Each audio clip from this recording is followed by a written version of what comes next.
Focus Corner. This week we're gonna try to highlight the class of 2020.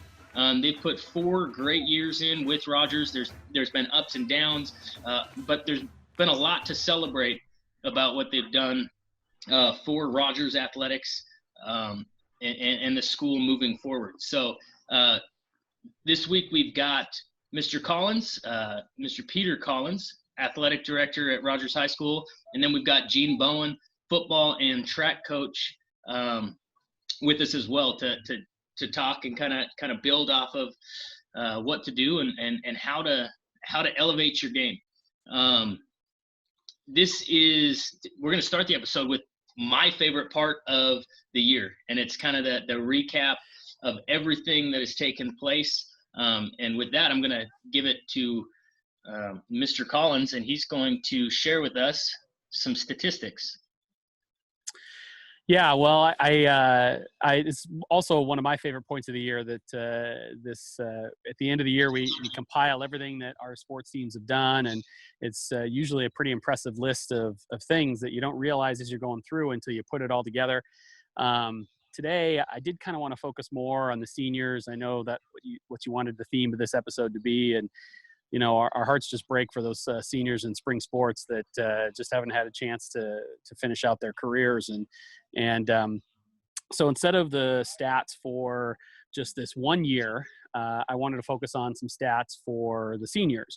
And so, for example, as over the last 4 years of this particular class competing in sports for Rogers, they've earned 11. Rogers teams have earned 11 league titles. Our teams have been to state 61 times. We've earned state top 10 finishes 21 times. We've had 4 league players of the year, and our teams and activity groups have won 4 academic state titles, all in these last 4 years that these seniors have been around. And so the one that you always really like, Justin. First of all, before I get to that one, I think maybe the thing I'm most proud of is that for the last 3 years in a row, every single one of our sports teams has had a team GPA of above 3.0.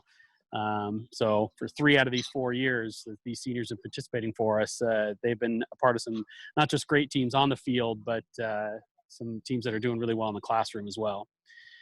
So when you put all that together, the WIAA has a competition they call the Scholastic Cup, where they compile all the how teams finish on the field, what their group GPAs are, and then they also award some sportsmanship points to every team, every sport, every school, all throughout the state. And there are 65 schools in the state of Washington at the 4A level that Rogers is at. And once again, we are one of the top teams. This year we finished in 12th place out of those 65 schools when you take all those things into consideration. And I think this is the part you like. In case you're wondering, Puyallup finished 14th and Emerald Ridge finished 39th.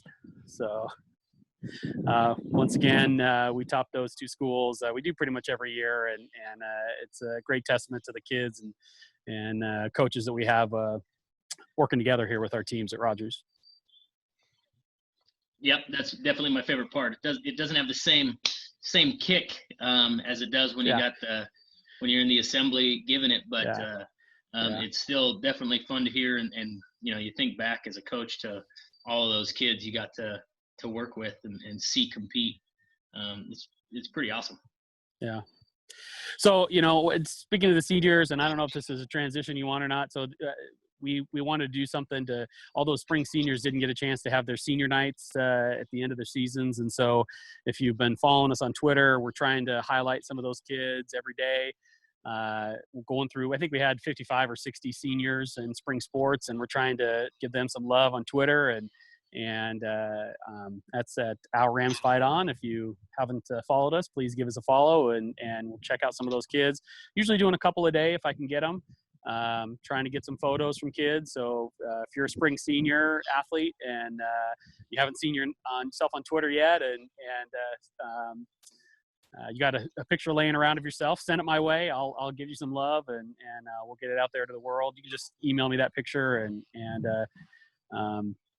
it's just trying to give them some recognition that they didn't quite get a chance to get as the season went on. Excellent. That brings us to, like, the senior class. They've left kind of a solid legacy for those behind them.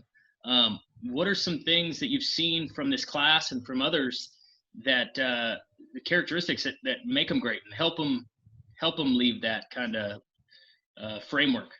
Bowen, go ahead, give us what you got.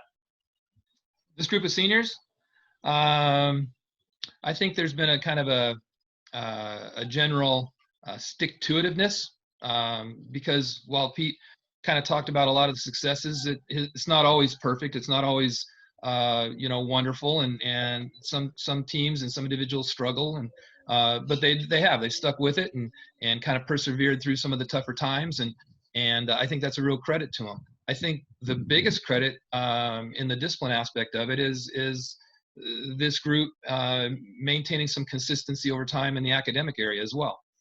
That's not easy to do as you go through, whether you start out as freshmen or progressing all the way through your senior year. I think that's not an easy task either, and I think that that's a big credit to these guys as well.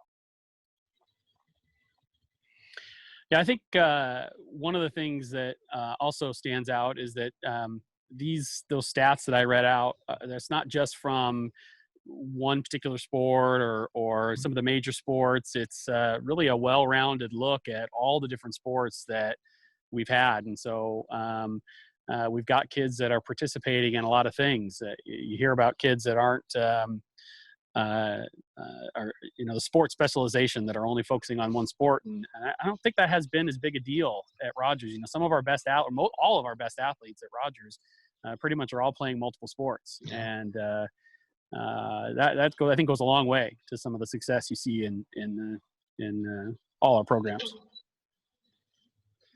Yeah, it's been great to see that. I think it helped build each one of our programs and makes it even stronger.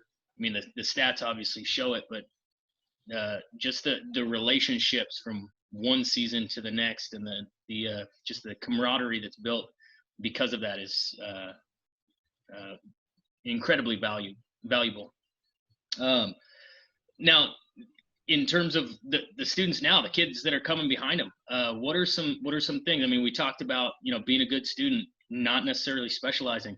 What are some other good things that they could do right now in this quarantined life that could help them here in the fall and the next seasons moving forward? Pete, you want to start?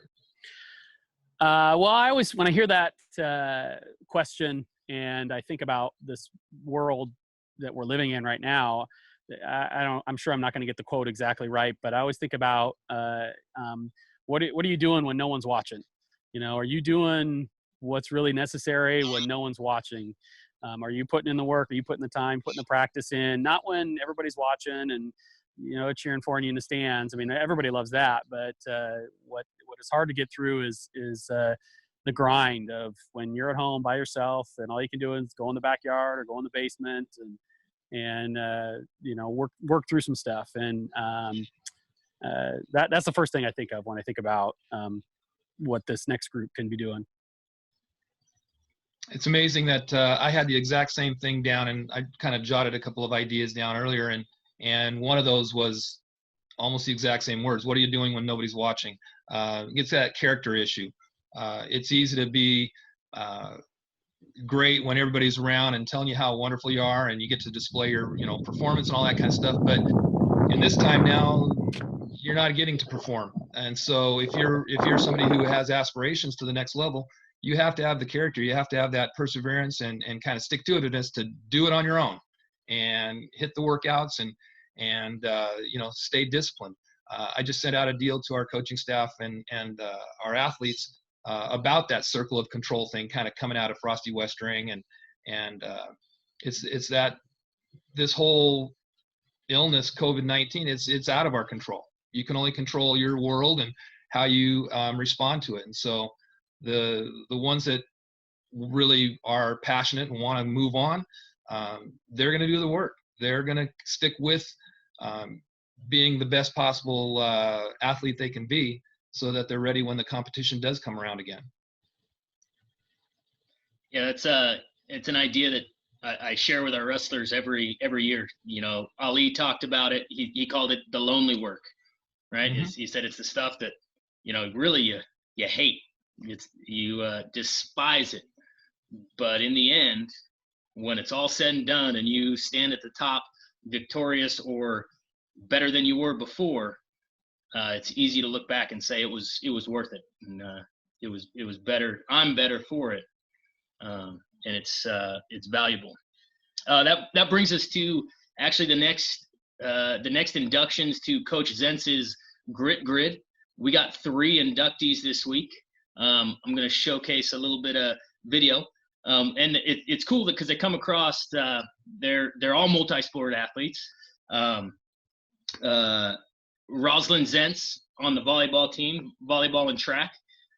She's training, getting bigger, faster, stronger. We got a video of her cleaning. We got a video of her the ring. She's working on her volleyball jumps, and the ring is set at 9.3, and she's still able to jump it and hit. So that's pretty exciting. I don't think I'm, on my 5'6" frame. It's not happening. Me neither. Yeah, no, sad realities. But fantastic. Well done, Rosalind. Then we've got Jeremy Johnston. He's deadlifting like a champion, working out, getting ready for that football season, wrestling season, and the track season that he's got going on. I don't know the exact weight, but it's looking pretty solid. Thank you, PE department. And then we've got our last individual that is getting put on the board. We got Mason Grube of the ROTC Ram team and wrestling team. He's working on his explosiveness, working on this crazy tire flipping machine. It's impressive. But not only that, we've got some footage of him finding anybody to grapple and anybody to get tougher with, and he's getting after it with his dad here in the garage on their home mat setup. So this is just another 3 Rams we've got here that will continue to strive and move forward and try to better themselves. How are you trying to get better? What are you doing? How can you get up on the Grit Grid? No, just stay after it, stay positive, stay connected to your friends and coaches as much as you can. They'll give you, it's amazing, just a little bit of that connection can provide that support you need to keep going. So, fight on. Fight on. Yeah, I think you said it well. Perfect. Stick with it. Just keep working hard. Try to stay connected.